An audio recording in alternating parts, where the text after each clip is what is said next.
is some of the products here, the incredible John Walker's Rhythm and Shine Good Green. I grow that flower. I am the responsible party for the cultivation site in Southwest Virginia. Something I wanted to do with this is MSOs, kind of have some strong gut reactions in the cannabis community, and I want to take this opportunity to kind of have a group discussion with just cannabis cultivation in general, give a brief overview of how cannabis and plants are cultivated, how we kind of do it within the state. So, defining cannabis in a pure horticultural sense, not in a cultural sense, not in a drug sense, nothing like that. What is cannabis? Cannabis sativa is an annual flowering plant belonging to the Cannabaceae family, which also includes other plants such as hops. Many of you know hops is one of the fundamental ingredients in beer, so there is that kind of cool shared relations there. It is a dicot, dioecious, and photoperiodic plant. What does that mean? I don't expect you guys to understand that necessarily. So by being a dicot, it means when it sprouts from a seed, it has two leaves. You have monocots and dicots. Think of like corn or grass, those are the monocots, and other plants that have two leaves, like cannabis, is a dicot. It is dioecious. What does that mean? It is a sexed plant. There are male plants, there are female plants, and there are intersex plants. That it's not an all-inclusive flower structure, meaning the plant cannot, without being an intersex plant, self-pollinate like a lot of other flowers. It is also a photoperiodic plant, which means it is sensitive to the light and dark periods it receives. A lot of plants that are annuals will either flower based on a genetic stressor, which there are some varieties of cannabis that are day neutral. The cannabis community refers to day neutral crops as autoflowers, but the vast majority of cannabis cultivars are photoperiodic, meaning that they require a cue of their lighting to go into flowering or inflorescence, as the scientific term is. It's very similar to a mum plant or a poinsettia. Actually, cannabis and poinsettias have some of the most sensitivities to light. There's a measurement called the foot candle, which is a standard wick candle 1 foot away is 1 foot candle worth of light. Cannabis and poinsettias can have night interruption or detect 2 foot candles of light at night, and that can actually prevent or slow down the flowering of the plant. Same with poinsettias. And also, let's get into how does Virginia define cannabis, because that's where we all live in the Commonwealth.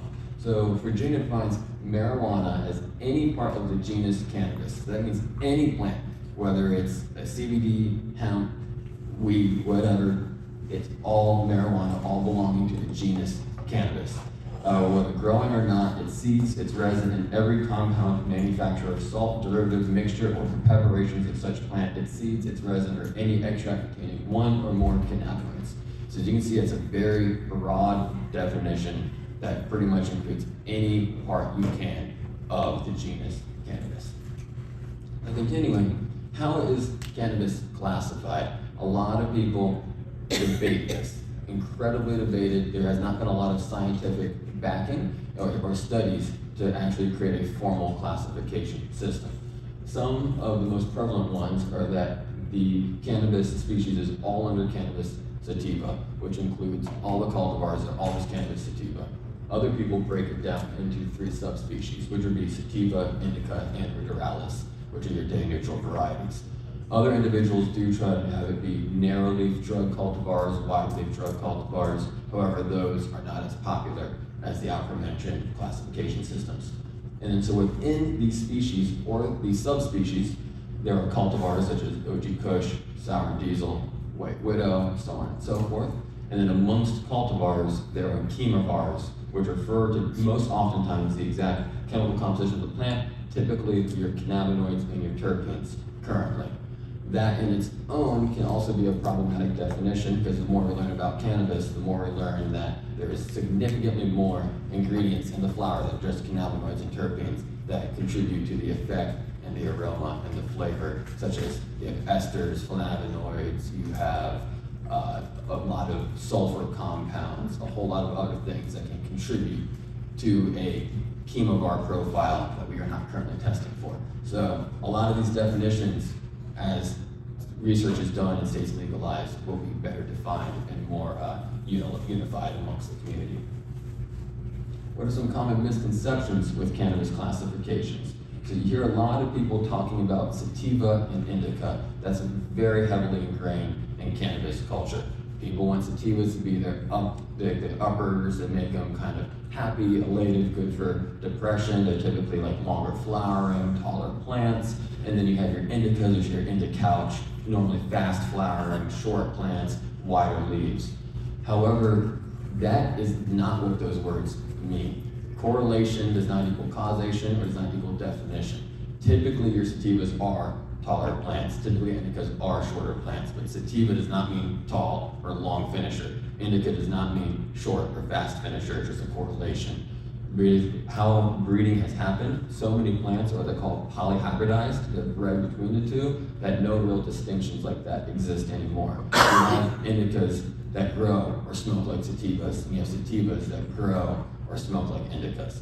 And so what does sativa and indica actually mean? Sativa is Latin, and it actually just means cultivated or domesticated. It does not mean anything related to cannabis. So there's actually other sativas which aren't the sativas we're looking for, like rice, we got lettuce, we got garlic, we got cilantro. All of those are a sativa plant, just like cannabis. But I think if you went to try to talk to people about sativas and they're like, I have a great garlic collection, we'd probably be a little disappointed, you know? And then what does indica mean? Indica just means from India. And it is almost exclusively used to describe cannabis, but it does not actually mean anything about the plant's growth habits or the plant's chemical composition. It literally just means from India. And so then we go into strain, cultivar, and variety. Strain is a prolifically misused word within the cannabis community. It's a very confused term. It has several meanings. It's most applicable to your bacteria, your viruses, your fungi. You have strains of viruses, strains of fungi, strains of bacteria. But in plant nomenclature, it often refers to what people call a cryptic variety. What is a cryptic variety? It is a group of plants that are genetically unique, but not genetically distinct enough to be officially classified as a cultivar. With cannabis cultivation, as you know, everyone has a cut of OG Kush. Everyone has a cut of Sour D or Chem Dog. And is there a true original one that can be found and can be classified? Yes, but unfortunately, it's been white labeled and mislabeled or renamed so many times throughout the industry that it's hard to actually find what is the true base original of that. So cannabis, we should be calling them cultivars, which is a cultivated variety that's not true to seed. What a cultivar is it has to be grown and kept genetically the same through appropriate germination and propagation, the appropriate reproduction of the plant. If you take any cannabis cultivar today, such as an OG Kush, and you just throw it out outdoors and let it grow and come back a couple of years later, it will not resemble that same OG Kush from before because it would just genetically change over the time. It has to be either bred with intent to keep those traits or propagated asexually through cuttings and propagation to retain that genetic information. And then varieties are often true to seed, meaning that when you soak that seed, you always get an almost identical copy of that plant. Cannabis is not like that. As you know, any growers, if you pop a seed pack, it's kind of like brothers and sisters versus a clone. And so a variety is also a taxonomic rank, and that is something that cannabis has not really been classified as, so we don't have arguably any cannabis varieties. We could argue that we do, that they just need to be studied and need to be classified, but unfortunately, it's been so debated, it's not been. And then for the International Code of Nomenclature for Cultivated Plants, which they do everything from ornamentals to food crops to other consumables and such, a strain and variety may not be used in place of cultivar when fulfilling the articles of its codes or translations.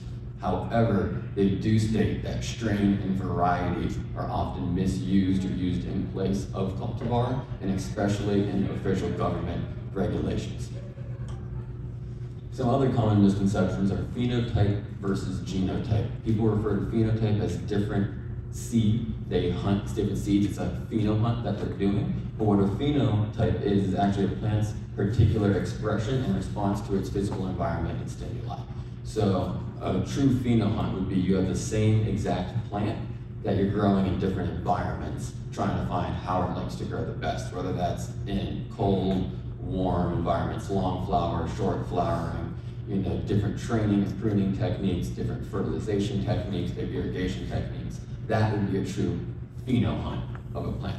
When people say pheno hunting, they typically mean hunting for a good genotype, which is finding a plant that actually has a good and usable genetic material that performs well in your environment or setting.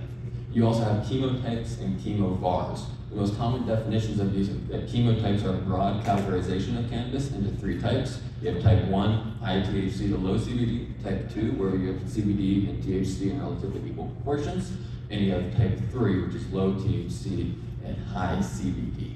All cannabis will fall within those 3 categories. And then within a cultivar, you have a chemovar, which is that plant's particular chemical composition, like we talked about earlier. Most labs right now analyze the top terpenes and the top cannabinoids, and that is our best system to organize chemovars at this time until we develop better tests to better understand some of the chemical compositions of these plants. So let's go into the biology of a female cannabis flower. So oftentimes we think the cannabis flower is that big bud that we hold in our hand. That is not the cannabis flower. That's actually a collection of the flowers. So cannabis is a raceme flower structure, which is a cluster of small flowers. An interesting fact is they're technically a modified leaf or a modified bract that form a larger flower structure called a cola in the cannabis industry. Any of you guys who are growers and have re-vegged your plants, which is where you take your plants from the flowering state back to the vegetative state, a bit of an advanced technique, you can actually watch the bracts in a transitionary period transition back to a single blade leaflet, then going back to normal leaves. So you can actually see the bracts kind of unfolding and how they transition to a flower or back to a leaf. And so some common misconceptions with this are people look at the hairs, commonly orange or those pink colored hairs, and call them pistil. Yes? When you said that they go from leaf to bract to flower, what's the time frame in which this happens? Yeah, so cannabis, when it goes into inflorescence for flower, that was cultivar dependent. It relies on a hormone called florigen that is triggered through the response with that light. Typically within 4 weeks, you'll start seeing your bracts forming consistently. And rather than just seeing like little small flowers here and there, you'll actually start forming buds and go into what they call a bulking period. We'll get on to that when we talk about flowering. Typically at your early flower stage, you kind of set up for that flower structure, and then you go into that bulk stage where the plants are ready to go, and commonly making a lot of those bracts. It's very similar to like a poinsettia. If you've ever grown a poinsettia and it's flowered, you can see the leaves going from like green to red or orange or magenta kind of color. That would be like another plant example of the leaf starting to transition. Does that make any sense? Okay. So what are those hairs technically called? People call them pistil. Pistil's technically not one particular thing, it's the collection of 3. So you can see here, it's these hairs are the pistil. They go down to the ovule and the style down here. So, and then back up. So the pistil is technically this whole unit, and the stigma are just referring to these hairs. Does that make sense there? And so what happens is when the female cannabis plant gets pollinated, it hits these hairs, it runs all the way down to the ovule, and then the seed forms in here and then grows to fill the space of the bract. You then also have calyx and bract. As you can see here in this side, this is a side shot of the bud. This whole outer part is the bract. The calyx is actually inside of here, and it's actually what forms on the seed. When you have a dry seed and it has that like tiger striping look, that's actually the calyx that dried on the seed as the seed gets matured. The reason it's commonly misconstrued or misremembered is because the calyx in a horticultural definition is the protective layering over a seed, and because in cannabis the seed forms within the bract, people often mislabel the bract as the calyx. Going forward, what are the basics of plant cultivation? Like I mentioned earlier, a lot of people like to mystify cannabis and treat it like a different plant that it's not. If you can grow food crops, if you can grow ornamentals, you can grow cannabis. There's some tips and tricks for it that are a little bit unique to the plant, but overall, it's just like every other plant. And all plants can only interact with the world in 9 variables. And so when you're growing a plant, it's your job as the steward of that plant to direct these variables to get what you want. So all plants require light, temperature, wind, airflow, humidity, CO2, a root zone temperature, nutrition or fertilization, water at the root zone, and oxygen to grow. If you can manipulate any of those, you can grow the plant. And all of these relate to each other. So if you want to play with your temperature, it's going to interact with your light needs, your nutrition needs, your water demands, and so on and so forth. So for example, if you have light and you reduce the light that your plant is getting, it's going to drink less water, it's going to use less nutrients, it's going to, oh, yes, sorry, my apologies. No worries. So if you have clones identical and you start to pull the levers on these different 9 elements, how do they impact the end product you produce? Is it a big impact? Like as you grow them in different terroir, like it's entirely different? Like what does that look like? Absolutely. So what you're describing would be the true definition of a pheno hunt, where you have similar clone stock that you're actually putting in different environments and manipulating some of these 9 variables. So those can really change how the plant performs. It is genetic variable. Some plants just have a little bit stronger of a presentation where they kind of don't get faltered as easily. But you can have drastic changes in potency, in flower development, flower size, time to ripen the flower, days of flower, by manipulating things such as the irrigation volumes, the irrigation times, the amount of what they call EC, or the strength of the fertilization you're giving it, or the organic amendments you're adding to it. You can manipulate the rhizosphere organically if you're doing a lot of like microbial growth in populations in root zone, and that can change everything from the flavor of the flower, the potency of the flower, the yield, how long it takes to flower. You can force senescence, which is the ripening stage when you get those fall colors, by driving a bit drier of an environment and stacking your salt EC. And the plant goes, oh no, this is getting harder for me to work. I have to actually ripen faster. Because if you put more nutrients in the soil, and it has to work harder to get it up, because what they call osmotic gradient becomes less favorable for water uptake. And that stresses the plants. It makes it think, oh no, I'm running out of resources, winter must be coming, I need to ripen, I need to finish. Does that answer your question, sir? Yeah, it does, thanks. You're welcome. So, as we just talked about, manipulating these variables can actually make genetics express themselves differently, and by the current definition of chemovar, you can actually potentially change the chemovar by manipulating these variables. You can make plants more or less potent very easily by manipulating, especially late stage irrigation. So the cannabis life cycle, this is the best picture I could find on the internet. My apologies, it does not have the propagation stage, but it goes, you gotta sow your seed, you germinate or propagate, and then you go into a vegetative state, and then you flower and you harvest. So let's look at this in a little bit more depth. So we have a germination and propagation phase. Most people include this in the definition of a vegetative state. Germination is the period in which a seed is sown and then grown to the first set of true leaves. These are not the leaves you see from the first set of leaves that are typically a rounded leaf. This is the first identifiable kind of cannabis-looking leaf. This process can take anywhere from like 3 to 7 days to create an established seedling. A lot of these days will vary on how old the seed stock is and also genetics. Some plants do better propagating, some plants do better in germination. Also depends on how you bred the plant. Super young and healthy hybrids can actually pop much faster than an older, more established genetic. Then propagation is the asexual reproduction of a plant through a vegetative cutting off of a parent stock. This results in an almost perfect genetic replica of a stock plant. It takes anywhere from 10 to 21 days to create an established clone. Again, some genetics love breeding, and you can get a pretty well-rooted clone in 6, 7, 8 days. Other plants, like a lot of the Skittles lineages, hate rooting. They hate being in propagation. Those will take every bit of 14 to 21 days to create a healthy plant for you.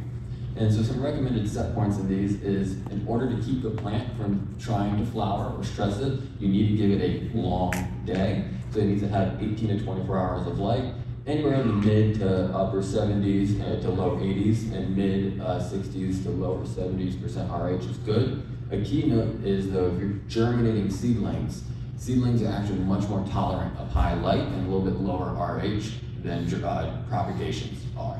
So if you're gonna run germination, we'd definitely recommend a bit higher of a light intensity and a bit lower of an RH so you don't cause any molding out of your seed stock. If you guys wanna talk about light levels and new molds, come see me afterwards. We can talk about some stuff like that.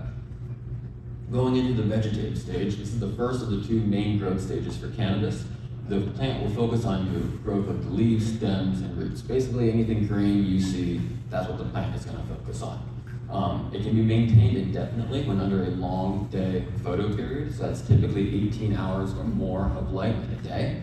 Mother plants are plants that are kept in a prolonged vegetative state to preserve genetic copies of your cultivars. It's kind of like a living genetic library, if you want to think about it like that. And some of the recommended set points for these, again, are 18 to 24 hours of light. Some techniques have you doing alternating indirect or direct lights, and then doing, again, you can bump up the temp a little bit hotter and do upper 70s to low 80s, and then upper 60s to low 70s for your RH. This is when you want to drive the plants and really get that foundation of the plant. So when you put it into flower, you have a strong base, a strong foundation, and a healthy plant ready to go. In this stage, one of my biggest focuses with these plants is focusing on root growth. Roots equal fruits. If you can make it throughout a lot of roots in the vegetative stage, you're going to get a healthier, hardier plant in the flowering stage. Moving on to flower. This is the second of the two main growth stages for cannabis. It is triggered by the transition from long days to short days. This is typically 18 hours of light to 12 hours of light. Cannabis is actually called a short day crop in terms of a photoperiod plant. You have long days and short days. I prefer thinking about it as a long night crop. What actually tells cannabis to flower is the uninterrupted period of darkness, not a shortened period of light, if that makes sense. So it relies on that long night period to trigger flowering. If you guys are curious about how the photoperiod mechanisms work and how that actually tells the plant to go to flower, I'll be happy to go in more depth about that. Just come see me afterwards. And then day neutral cannabis, aka autoflowers, are typically based on genetic triggers. So if you stress your autoflowers early when they're young, you can prematurely cause flowering. A lot of that could be either stressing the root zone, over underwatering. But if you do a good job and the plant is unstressed, it'll flower based on its own genetic triggers, most often age or size. And then going further in the flower, the flowering phase is normally broken into three different groupings. You have early flower, which is your stretch period. Cannabis, when it goes to flower, can go anywhere from 50% to 400% or more in size. It's actually the most explosive vegetative growth you get in cannabis is when you initiate flower. So people often think, oh, I put my plants under 12 hours of light, 12 hours of dark, it's in flower right now. Actually, no. You're gonna be getting anywhere from 14 to 28, even up to like mid-30 days, where that plant is gonna get drastically bigger and it's gonna be putting out the most leaves and shoots that you've actually seen. And so with that, you can do a lot of different irrigation techniques to help manage the stretch or to help promote the stretch. You also then go in, after you do the stretch period, the stretch kind of sets the early flower, it sets the plant up, and then once you get that established, you can move into the bulking period, which is once the plant stopped stretching. The reason they stretch is they're thinking it's an annual plant, that it's going to become winter soon, they're gonna die, and so they actually grow up super tall so they can outgrow the competition around them of any other plant and get the most light. That's why, from a biological perspective, they have the stretch. And then in bulk period, that's when the plant spends the most of its time putting on as many flowers as possible. The plant is wind pollinated, so it figures if it gets more and more flowers and get a bigger flower, it's gonna have more wind hitting it and it can more likely get pollen. And so at that point, we start stacking all of these tiny flowers. So if you see all those little orange hairs, which we've now learned are called stigma, those are all individual flowers that stack oldest to youngest from bottom up. And then after the flower has bulked and mostly set, it goes into the late flower, which is the ripening or the senescence stage. This is when cannabis has pretty much set all of the bud that it can set, and then you focus on actually ripening your trichome glands and forcing your bracts to look mature. Now, some recommended set points for this is because this is an annual flowering plant and it goes from summer to winter, you want to try to mimic that in your garden. So you want to start an early flower, hotter and more humid, and then as you get near the end of flower, you actually want to cool down and get drier. Think about the winter time, cooler mornings, drier climate. So you want to mimic that as well. It's also especially critical to maintain the cleanliness of your flower. If you're growing in a humid environment, you're very likely to get mold or other pathogens or any adulterants that you don't really care for in your flower. Going after that into harvest and dry, cannabis is ready to be harvested after an average of 9 to 10 weeks in flower for the vast majority of today's polyhybrids. However, certain cultivars can finish between 7 or even 13 or more weeks in flower. So it's a big range. A lot of times on the commercial scale, you won't find a lot of those 13 to 14 week flowering plants just because the harvest per year that you can get is so low. A common practice is to harvest and hang a whole plant upside down.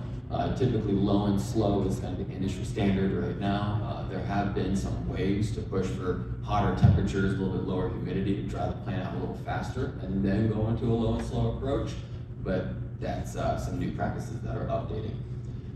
One of the biggest things to focus on though is the first few days after you chop your plant down. You want to make sure your water content and your active water gets below a certain level so you're not promoting the growth or the opportunity for microbial contaminants.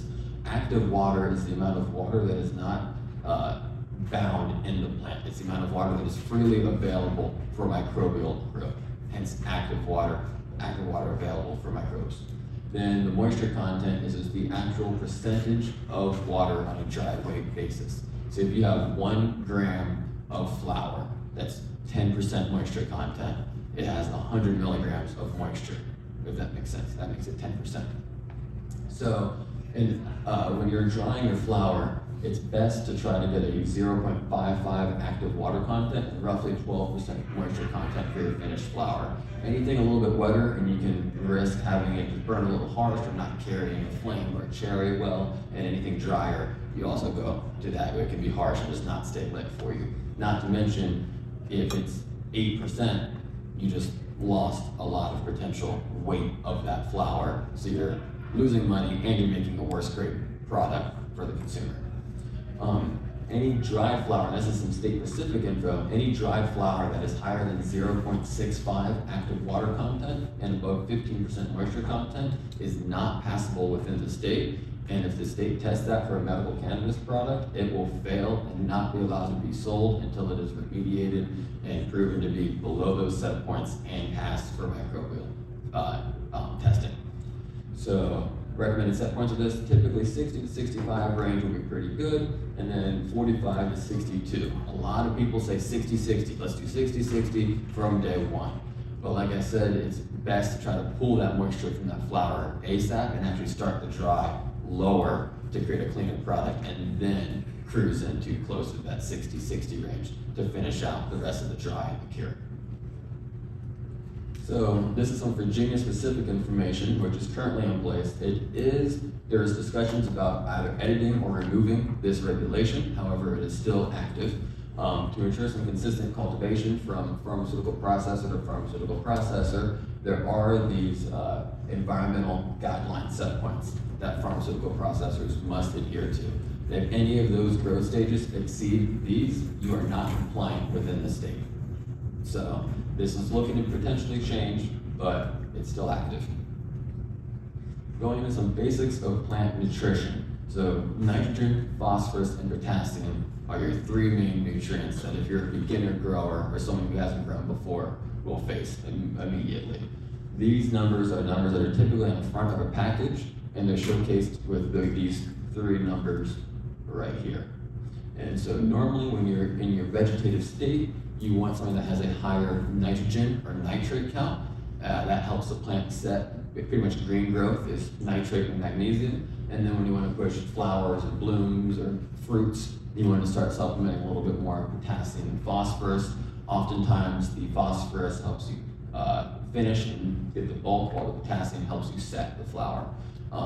Pictured is General Hydroponics, which is a very common home grow brand of liquid synthetic fertilizer. Most professional and larger scale cultivation sites use dry salts, as they don't want to pay for the shipping and the storage of a diluted fertilizer. It takes a lot more space to store a liquid like this than it does to store its concentrate. But if you're a home grower, this is a lot of stuff you probably see on the stores or on Amazon. So continuing into plant nutrition, pH range is crucial for nutrient uptake. Aim for like a 5.5 to a 6.5 depending on your media and your growth stage. You can target specific pH ranges dependent on if you're growing in soil and inert media like a rock wool or a cocoa, and you also can tweak that dependent on your growth stage. For example, when you're rooting your plants, rooting uses a lot of phosphorus, and that's more available at lower pH ranges. So you might want to drop the pH when you're first starting a plant trying to force that rooting. And the strength of a nutrient solution is most commonly measured in EC, which is electrical conductivity. This actually measures how electricity passes in water between two probes. And that can give you a reading of how much fertilization am I actually giving my plant. Am I overfeeding it? Am I underfeeding it? An antiquated but another common method is ppm, which are parts per million. There's two scales of parts per million. There's ppm 700 and ppm 500. 700 is more common in Europe. 500 is pretty much everything in America. Also known as TDS, total dissolved solids. If you do use ppm, 1 EC is equivalent to 500 ppm. So if you had 250 ppm, that's half an EC. And then a little blurb on organic versus synthetic. This is a large misconception with a lot of cultivators, not just of cannabis, but of all plants. And a lot of people think that organic is a different fertilizer than synthetic. I hate to be the bearer of bad news, but it's not. Organic and synthetic fertilization at the point of plant uptake are the exact same molecules. So synthetic fertilizer are man-made nutrients that are primarily in an ionic bond, making them dissolvable in water and readily plant available. Think about like table salt. With table salt and water, it immediately dissolves, and so with synthetic fertilizer, it's like that. It's like a salt, you put it in water, it immediately dissolves, and the plant can immediately uptake it. Organic fertilizer is naturally occurring and is typically animal or plant-based and has some sort of carbon binding to it. And in order to become plant available, it actually has to go through natural processes, most oftentimes biological processes, microbial processes to become plant available. What this does, though, is it creates a drastically more dynamic rhizosphere. And with that, you can get different inputs on those 9 parameters of plant growth, which can change the final outcome of a plant. So in organic and synthetic fertilization specifically is very similar, because once a plant is ready to eat, say, calcium, if you feed it from eggshells, it's going to break down to be the same calcium as you would feed from like a cow mat source. What the big difference is, though, is when it comes to pesticides and other chemical usage. Cannabis, you cannot use a lot of these synthetic pesticides and PGRs.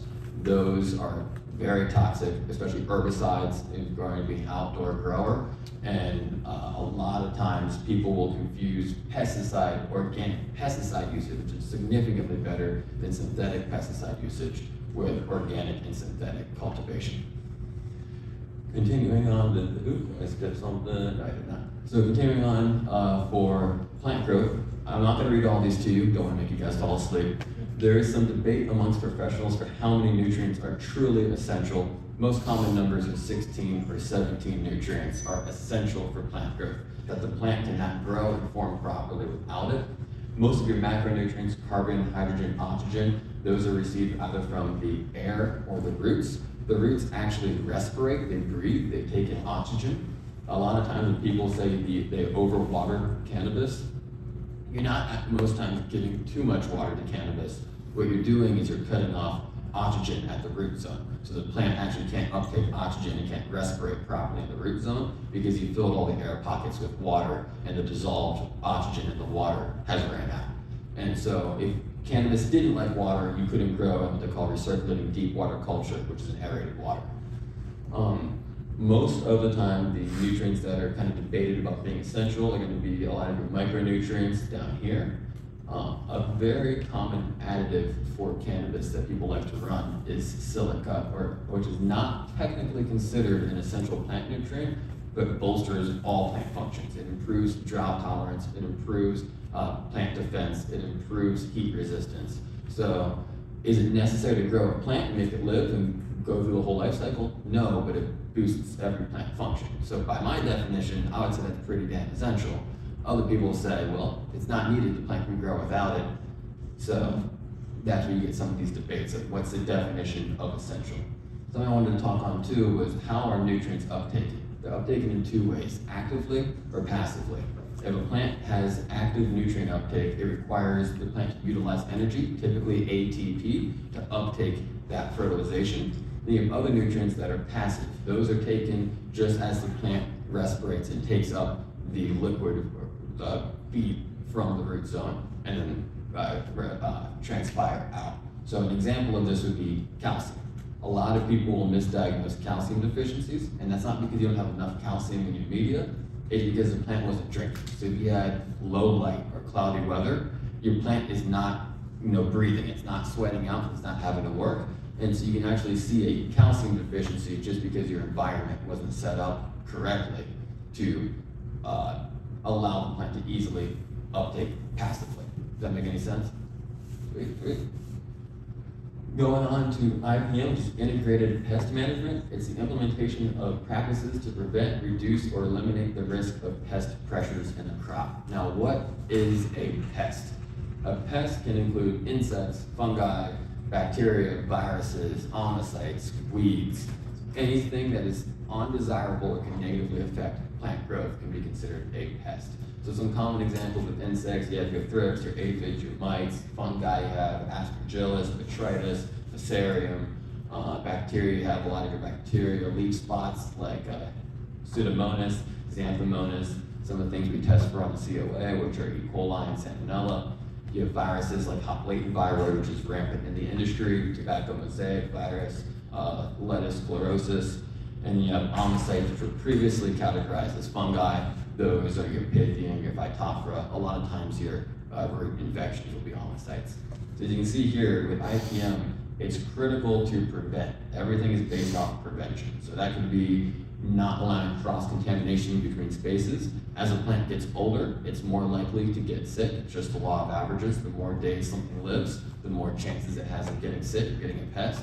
So you don't want to take tools from, say, a flowering plant that you just defold and then go, oh, well, now it's time for me to top veg plants. Because you just took a plant that's 28 days of flower plus the veg time, so call it 40, 50 days alive, and then you're taking all of that risk and then putting on a plant that's only 10, 12, 14 days old. So that is a key example of some cultural and prevention standards that you can do.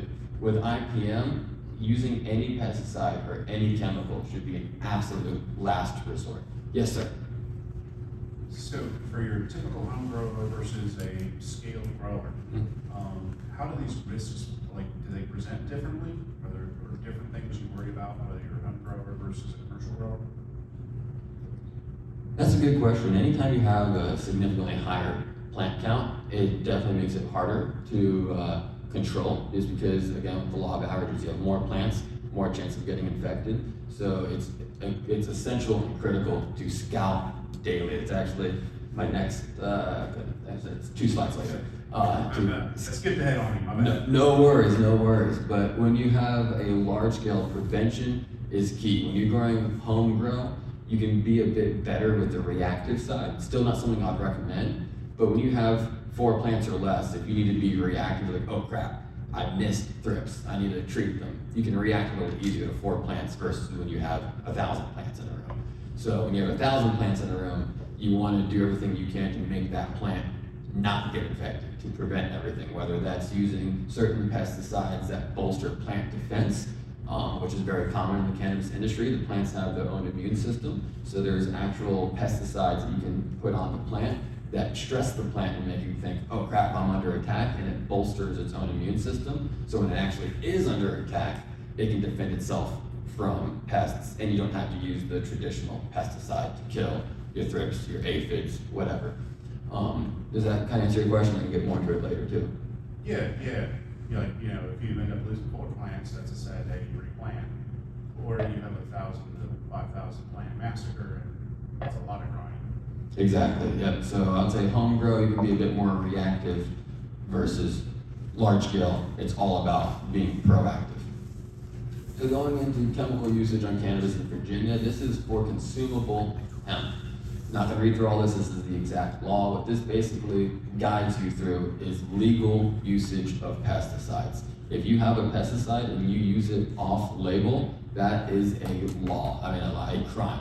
You cannot use a chemical off-label. If it says you cannot use it on food crops and you use it on food crops, you're breaking EPA law.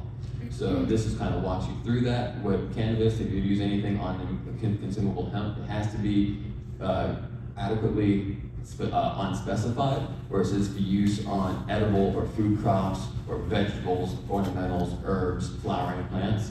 It has to be EPA approved or exempt from registration. Those like 25B products, if you want to look at some of those, some common 25B products are IPHENA, IPM.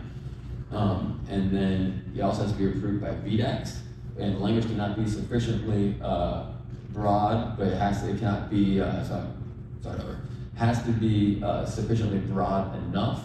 For example, use on vegetables, fruits, nuts, melons, outdoor ornamental, and agronomic crops, but it cannot be used on roses, flowers, shade plants, foliage plants, ornamentals, beans, peas, broccoli. See how it starts listing out food crops?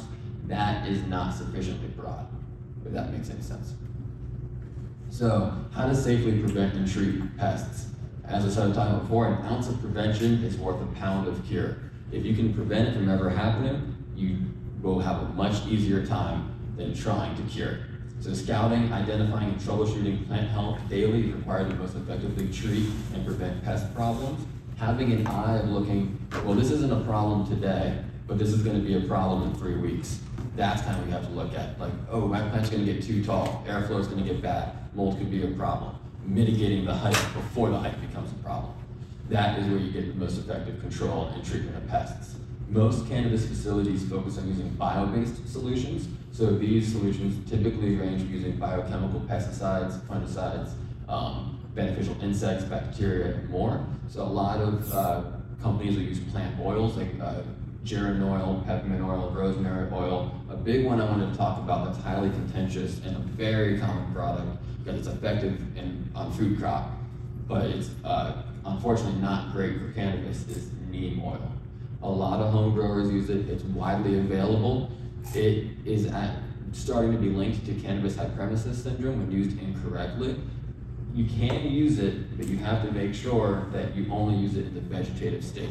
Once you initial flowering, you should not use it at all, especially if you're a home grower or a professional grower. So use that if you need to as a last kind of like resort, and only in the vegetative state. Once you put it under a short day, cease any and all use. Yes, sir. Sorry, can you describe the science where the neem oil causes the plant? Oh, You said a word. So there's a condition called Cannabis hyperemesis syndrome, or hyperemesis, which is the thing that causes scromming. If you've heard of that, where people will scream and vomit, and the only kind of treatment for that is the ceasing of cannabis use, letting your endocannabinoid system get back in check. And it's a very interesting medical kind of anomaly that we're seeing more and more of recently. A lot of people report taking like very hot showers to help with the nausea, but science is starting to link the incorrect use of neem oil, which is a very common insecticide when used in flowering. It contaminates the flower, and you smoke it, and then can act as a poison on the body. But it's overall very safe for food crops, which is why it's so commonly used in cannabis. And like I said, it can be used in the vegetative state, but that's where it has to stay. Did I answer your question? Some of the other things that they try to use, which these things are great, are some beneficial mite and insect species. So why should we do the work if we can get bugs to do the work for us? So some things we use are Andersoni or Californicus mites. That's very common for large-scale cultivators, ornamental, food, cannabis. These are all mites that can eat larva stages of like spider mites, of thrips. You have Aureus insidious, which is actually, they are native to Virginia. If you're a home grower and you grow outside, I bet your outdoor plants have some Aureus on them. Small little looking, like black looking beetle kind of thing with a white diamond on its back. And they are great. The scientific name Aureus insidious is kind of cool, and they will destroy some aphids or some thrips on your plant, and that's no chemical intervention needed, completely an organic process, And again, they let you do the work, so you don't have to be there working for them. They work 24 hours a day. They have to eat. Another thing that's very common is beneficial bacteria and fungi, kind of like an organic practice, using things like Bacillus, Virgina, Trichoderma, using mycorrhiza, using these other life forms that can form symbiotic relationships with cannabis. How a lot of these work is they'll either form, they'll colonize a leaf surface and form like a protective layer on it and not allow non-beneficial species or pest species to actually grow on the plant, and they're safe for us. Or like Bavera bassiana, they'll actually myceliate on bugs and kill the bug by just, oh, sorry, yes? I didn't want to interrupt. Oh, no worries, no worries. There you go. I will talk forever, so shut me up if you need to talk. I was just wondering, like, I know when we're trying to get rid of like all of the bad bugs and stuff, we have to do all of these like reactive measures. But when we're using like bugs to help our plants, at the end of the cycle, do we have to get rid of them? Like when we put these mites, like these beneficial mites to get rid of like our thrips and whatnot, do we have to like cleanse the plant of those like afterwards? And like what is that process like if so? Absolutely. So that kind of goes into the proper use of mites and beneficial mite insect species. Most of the time when you start hitting roughly day 45 or so in flower, let's call it week 7, the trichome density on the plants gets so thick that the bugs can't actually navigate. So ceasing use in roughly mid-flower will prevent most of that contamination on it. You can definitely contaminate your flower if you apply beneficial species late in flower. You can ruin your product by having either the carrier, which is often wood shavings or miculite, or the bugs themselves in your bud. So knowing appropriate timings of releasing and when to cease use is how that's controlled. And oftentimes those mites are so small that there's no health concern if there's like 1 or 2 on the bud. You know, if you smoke outdoor flower, you smoke way more bugs than just a few used properly used beneficial mite insect species. Yes, sir. When is the right time?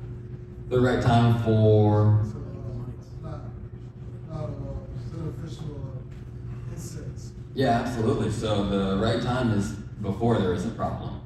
So beneficial insects are most effective at preventing an outbreak. So I personally, for me, I like to use it as soon as I have my mother plant. I like to make sure it has a healthy bug population on and around it. So then when I take my cuts are clean, and then I reapply in the vegetative state, so my veg plants stay clean. And then apply through early flower, so that through early flower and the beginning of bulb, they stay clean, so I don't need to add things in mid to late flower that will then risk contaminating flower product. Did that answer your question? Yes, sir. Right. Yes, ma'am. If you're planting outside, try to keep those bugs from flying away. So obviously when you're outside, you're always gonna have some pest pressures and such, so these bugs, if I can hit the right button, these bugs like to stay where there's food. So if you're having some mild pest pressures, they'll stay on your plants for food. And if you don't have stuff, then they'll definitely fly away. And you can waste some money by applying, but it's better to apply and have some sort of residual population than not apply at all. You're welcome. Yes, sir. Who in the Commonwealth is responsible for compliance and quality control? As in terms of the government? So the government, the CCA oversees cannabis cultivation. Yes, the Cannabis Control Authority. So if you have any questions about that, you can look at their website, and then per the processors, there is a designated or responsible party, and they are responsible for making sure everything is kosher with that. They doing a good job? The CCA? I mean, yes, they are. I mean, they're Virginia's agency to oversee all of that. So some essential practices for large-scale cultivation. I think I got like 7 minutes left, so I'll try to get some large-scale tips in here. So creating a product that's consistent, safe, and high quality is of the utmost importance, especially for a medical market. These people depend on it to help alleviate symptoms that they have. So when I started with GTI a year and a half ago, my goal and mission was to help improve product quality of the medical market for the medical patients. So ways cultivators can promote product quality and consistency without getting me in trouble for giving away our SOPs would be to propagate off mom stock. This allows you to promote genetic consistency batch to batch to batch.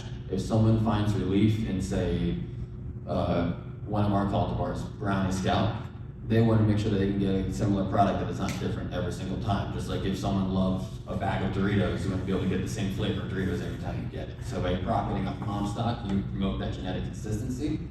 A lot of processors will utilize synthetic-based nutrients and an inert media to ensure they're receiving consistent fertilization, and that we can kind of target different plant stages effectively to create consistent results and push potency. Most time, these processors will use drip feed to control irrigation volumes per plant, so I can know how many milliliters every single one of my plants get. And I can control that by growth stage. So I can know, hey, they're getting too thirsty, let me cut it back. They're drinking too little, I need to add a little more. And by using a drip feed, you can exactly measure that and be very precise versus if you're hand watering, which can be a bit arbitrary. So I'm like, all right, 1, 2, I think that's probably good. All right, 1, that doesn't promote consistency. Another thing we do is we daily monitor and log all variables required for plant growth and product quality. Like you guys saw those 9 parameters. Every single day, if you're a large-scale processor and you want to be good, you have to be checking every single one of those 9 parameters and making sure it's within your parameters and accepted ranges. If you don't, you're going to start getting differences in how the plants finish and how they present, which will then change the chemovar of the plant, which will create an inconsistent product quality for the patient. We also have strict adherence to our established SOPs, which are standard operating procedures. So I've established how I like to clone, I established how I like to veg, how I like to flower, and when I want to kind of do some of these plant maintenance events, we make sure we do that consistently. So it's a same plant every time.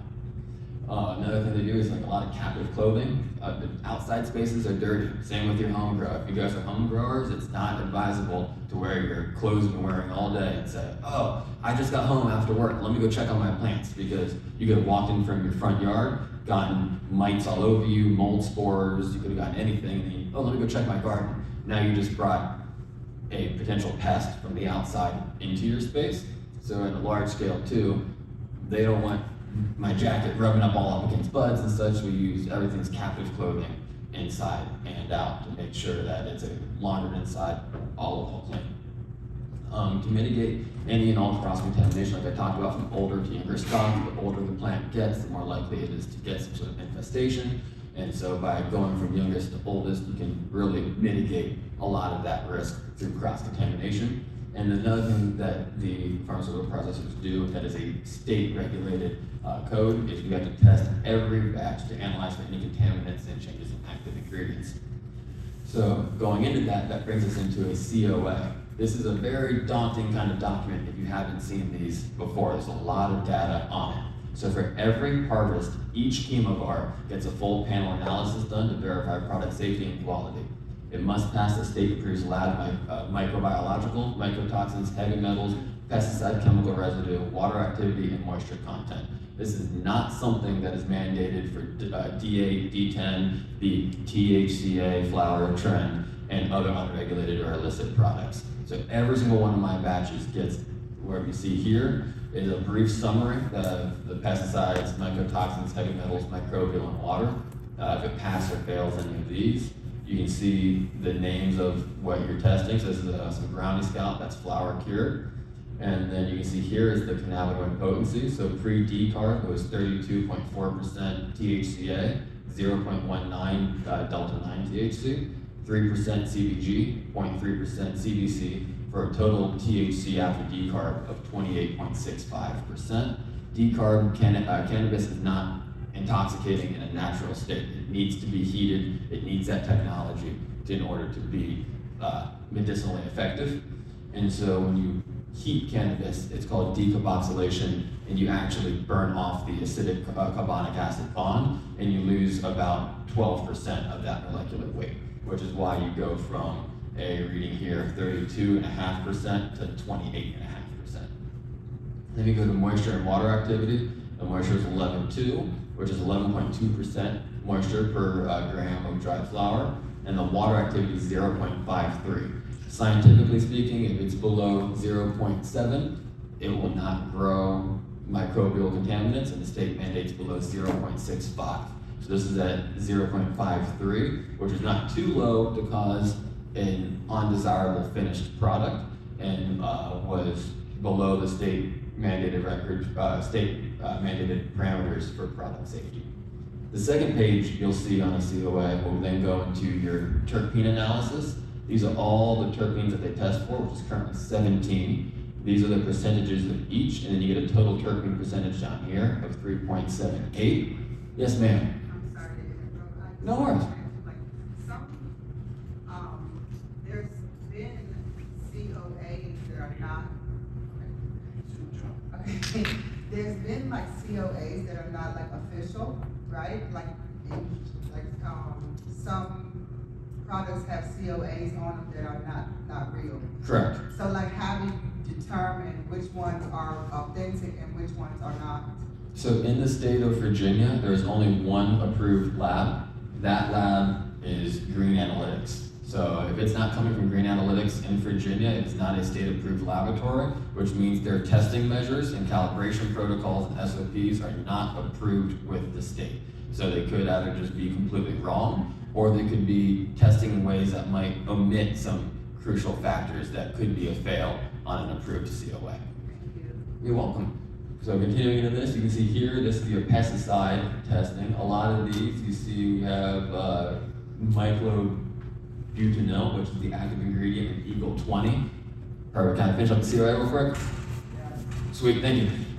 Which this is Eagle 20, that's super poisonous when heated. You have things like PGRs, which growers who might want to be making more money, they might want to try to like change their plant shape a little bit or try to get denser buds and such. Those are like paclobutrazol and demanazide, which we got paclobutrazol right here. We got demanazide right here. Those are PGRs, those are systemic in the plant. If you use it once when the plant's growing, it's gonna stay in that plant forever.